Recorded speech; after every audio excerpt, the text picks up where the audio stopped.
सुप्रभात छात्रों, मैं दिनेश वर्मा आप सबका स्वागत करता हूं मेरे यूट्यूब चैनल पे।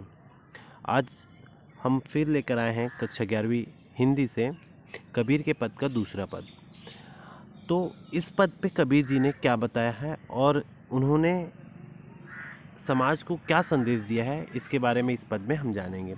तो सर्वप्रथम कबीरदास जी ने ऐसे लोगों के बारे में बताया है, ऐसे लोगों के बारे के ऊपर कटाक्ष किया है जो अंधविश्वासी हैं, बाह्य आडंबर पे पड़े हुए हैं, जो हिंदू मुस्लिम या अपने अपने धर्म को लेकर एक दूसरे से लड़ बैठ रहे हैं। ऐसे लोगों के ऊपर कटाक्ष करते हुए इस पद को उन्होंने लिखा है। उन्होंने संसार को पागल बताया है। इस पद पे संसार को पागल इसलिए बताया है क्योंकि उन्होंने खुद अनुभव किया है या देखा है कि जो लोग सच बोलते हैं उनको लोग विश्वास नहीं करते, उनको मारने दौड़ते हैं और झूठ बोलने वालों का बोलबाला है। ऐसा समाज आ चुका है या ऐसा युग आ चुका है। तो ऐसे लोगों को उन्होंने अपने इस पद पे कटाक्ष करते हुए बताया है। तो पहले हम पद को पढ़ लेते हैं, फिर उसके बाद इसके कुछ विशेष जो बातें हैं उन पर हम गौर करेंगे।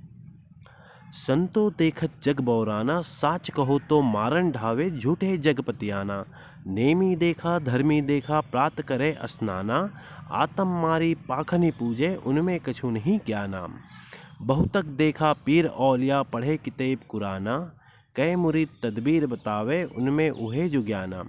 आसन मारी ढिम धरी बैठे, मन में बहुत गुमाना। पीपर पाथर पूजन लागे, तीर्थ गर्व भुलाना। टोपी पहरे माला पहरे, छाप तिलक अनुमाना। साखी शब्द गावत भूले, आत्म खबरी न जाना। हिंदू कहे मोहि राम प्यारा, तुर्क कहे रहीमाना। आपस में दो लरी लरी मुए, मर्म न कहूँ जाना।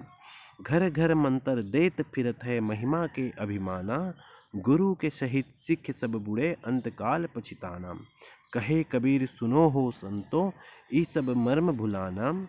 कीर्तिक कहो कहाँ नहीं माने, सहजे सहज समाना। तो इस प्रकार इनका पद है। अब इनमें कुछ कठिन शब्द हैं जिनके हम शब्दार्थ देख लेते हैं या उनके अर्थ देख लेते हैं, जिनसे आपको समझने में आसानी होगी। तो यहाँ पर बौराना शब्द है। बौराना का अर्थ होता है पागल होना या होशोहवास में न रहना। साँच का अर्थ है सत्य। मारन थावे मतलब मारने दौड़े। पतियाना का अर्थ है यहाँ पर विश्वास करना। नेमी जो नियम से चलने वाला। धर्मी जो धर्म का पालन करने वाला। स्नाना का अर्थ यहाँ पर स्नान करना या नहाना। आत्म मारी मतलब आत्मा, मारी मतलब मारकर। पखानीय मतलब पत्थर। पीर औलिया जो धर्म गुरु हैं उनको पीर औलिया कहा जाता है ना। मुरीद शिष्य को कहा गया है। तदबीर उपाय को कहा गया है। आसन मारी मतलब तपस्या के लिए जो आसन मार के बैठा जाता है ना, उसको कहा गया है। गुमाना का अभिमान है। गुमाना का अर्थ है अभिमान। फिर उसके बाद है खबरी का अर्थ है खबर। हिंदू कहे मोहि राम प्यारा, तुर्क कहे रहीमाना, है ना। तो तुर्क मतलब मुसलमान। आपस में दो लरी का अर्थ है यहाँ पर लड़ कर।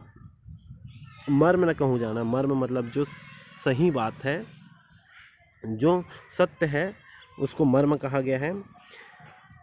फिरत है मतलब घूमते हुए, घूमना। फिर उसके बाद है पछिताना का अर्थ होता है पछताना, है ना। भर्म का अर्थ होता है भ्रम। केतिक का अर्थ है कितने बार।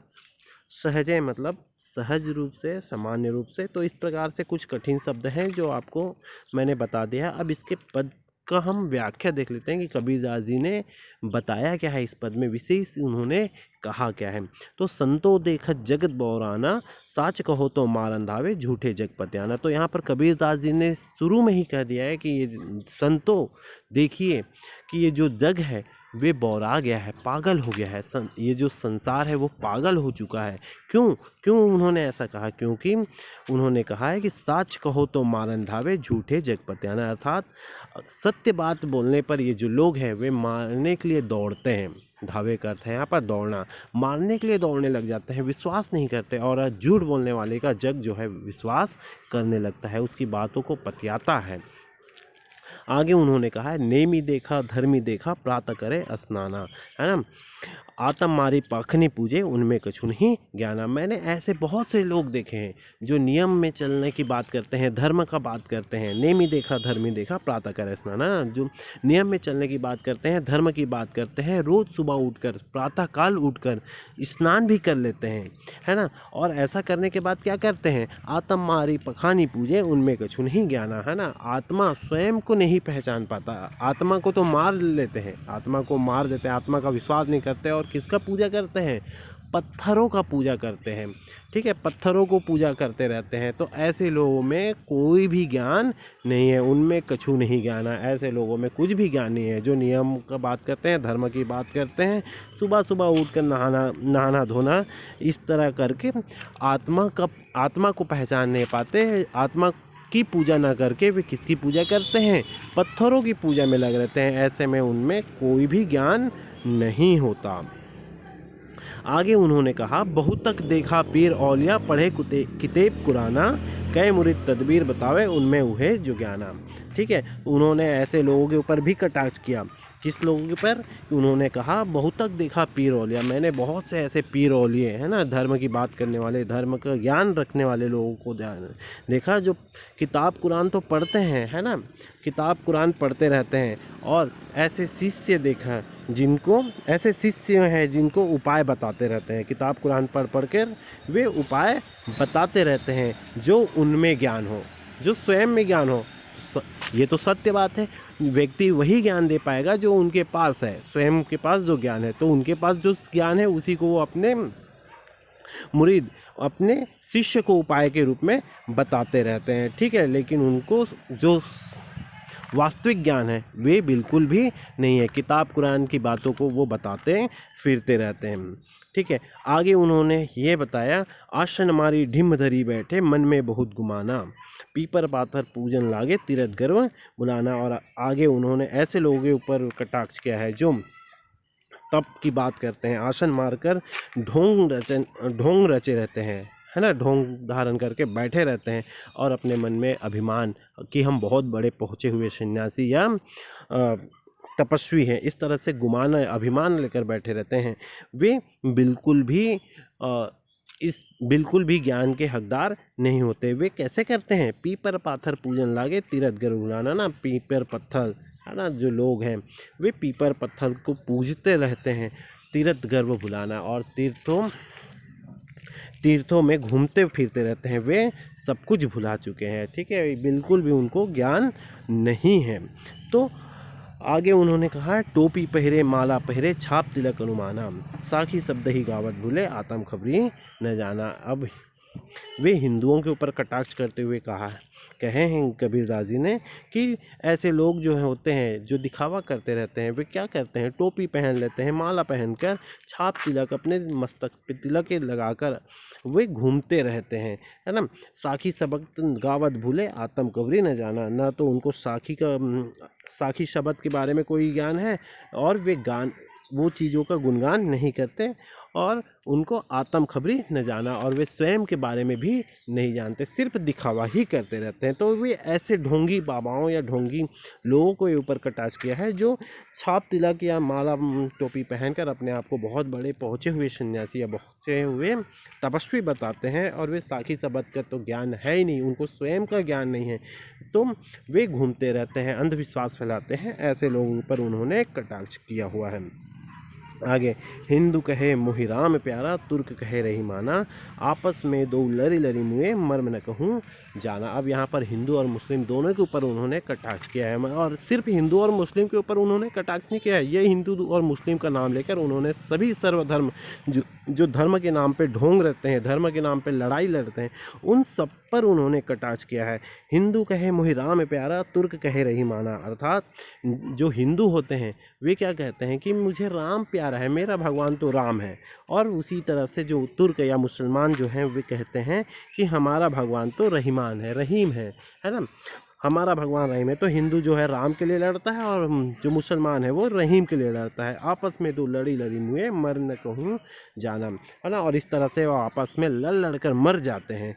लेकिन जो वास्तविक चीज़ है, जो सत्य चीज़ है, उसको वे पहचान नहीं पाते, क्योंकि धर्म के नाम पे लड़ना एक गलत बात तो है। और राम रहीम सब एक ही रूप है। ईश्वर तो उन्होंने अपने पहले पद पे बताया ही है कि जो ईश्वर का रूप है वो एक है, उसका दो रूप जो मानते हैं वे नरक के भागीदार है। तो उसको इसी प्रकार से उन्होंने बताया कि हिंदू और मुस्लिम जो आपस में लड़ते रहते हैं और उसके बाद लड़ लड़ कर मर जाते हैं, लेकिन जो वास्तविक चीज़ें हैं उसको नहीं जान सकते कि परमात्मा का जो रूप है वो एक ही रूप है। ठीक है, आगे उन्होंने कहा है, घर घर मंत्र देत फिरत है, महिमा के अभिमाना, गुरु के सहित सीखे सब बुढ़े, अंतकाल पछिताना। और ऐसे गुरु जो होते हैं, जो जगह जगह जाकर अपने शिष्य बनाते हैं और घर घर जाकर वे अपनी ज्ञान की बातें बताने की बात करते हैं और अपना महिमा का गुणगान करते रहते हैं कि मैं बहुत बड़ा सन्यासी तपस्वी है, मुझ में बहुत ज़्यादा ज्ञान है, इस तरह से अभिमान से भरे रहते हैं। तो ऐसे गुरु जो होते हैं वो उनके जो शिष्य भी बनते हैं, ऐसे गुरु के ऊपर जो विश्वास करके जो शिष्य भी बन जाते हैं, वे सब एक समय ऐसा आता है कि सब के सब बुड़ जाते हैं, क्योंकि अंधविश्वास में जो पड़ेगा वो उनका एक न एक दिन अनर्थ या उनका नाश जरूर होना है। तो गुरु के सहित शिष्य, तो ऐसे गुरुओं के जो सानिध्य में जाते हैं, ऐसे अंधविश्वास में जो पड़ते हैं, वो गुरु तो डूबते ही डूबते हैं, उसके साथ में जो उनके शिष्य हैं वे भी अंत में डूब जाते हैं और अंत काल में पछताते बैठे रहते हैं। ऐसे शिष्य जो अंधविश्वास पे पढ़कर जो उनकी बातों को मानते हैं, वे अंत में पछताने के अलावा उनके पास और कुछ भी नहीं बचता।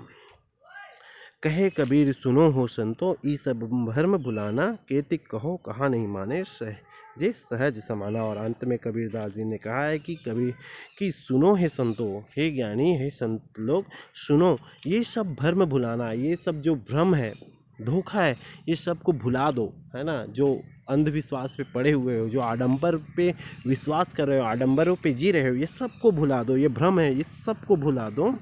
केतिक कहो कहा नहीं माने, सहजे सहज समाना, है ना। कितने बार बताऊं, कितने बार मैं कहूँ, कितने बार भी कह लो, आप सब मानने वालों नहीं मानते हो कि सहजे सहज समाना, कि परमात्मा जो है वो सामान्य रूप पे ही समाया हुआ है, कण पे उसका निवास है, न कि इस तरह से बाह्य आडंबर से प्राप्त हो। सहज रूप से हम उसकी प्राप्ति कर सकते हैं और सहज रूप से सहजे सहज समाना का समान रूप में ही समाया हुआ है। इस तरह से बाह्य आडंबर करने से वे हमें प्राप्त नहीं हो सकते, उसको सहज रूप से मन से ज्ञान से प्राप्त कर सकते हैं, है ना। तो इस तरह से उन्होंने कटाक्ष करते हुए, बाह्य आडंबरों का कटाक्ष करते हुए, या फिर जो धर्म के नाम पर लड़ने वालों के ऊपर उन्होंने कटाक्ष किया है। अब इन पद का कुछ विशेष है, उसके बारे में जान लेते हैं। विशेष जो है इस पद में, पहला, कवि ने धार्मिक आडंबरों पर करारी चोट की है, जो मैंने पहले बता दिया है। उन्होंने पाखंडी धर्म गुरुओं को लताड़ लगाई है ना। जगह जगह उन्होंने ऐसे पाखंडी गुरुओं पर कटाक्ष तो किया ही है। सुधक्कड़ी भाषा है इस पद में। अनुप्रास अलंकार की छटा दर्शनीय है। चित्रात्मकता है, चित्रात्मकता मतलब ऐसा बताया गया है जैसे सामने हमारे चित्र उत्पन्न हो गए हो, हम सब चीज़ें अपने मस्तिष्क में कल्पना कर लिए। कबीर का अक्खड़पन स्पष्ट है। अक्खड़पन मतलब वे बिल्कुल निडर होकर अपनी बातों को रखते हैं। पद में गेयता या संगीतात्मकता है, अर्थात इस पद को हम गाते हुए या संगीत के रूप में भी हम अपनी पद को प्रस्तुत कर सकते हैं। तो इस तरह से ये कबीरदास के पद रहे हैं। तो आशा करता हूँ आप सबको समझ में आया होगा। धन्यवाद।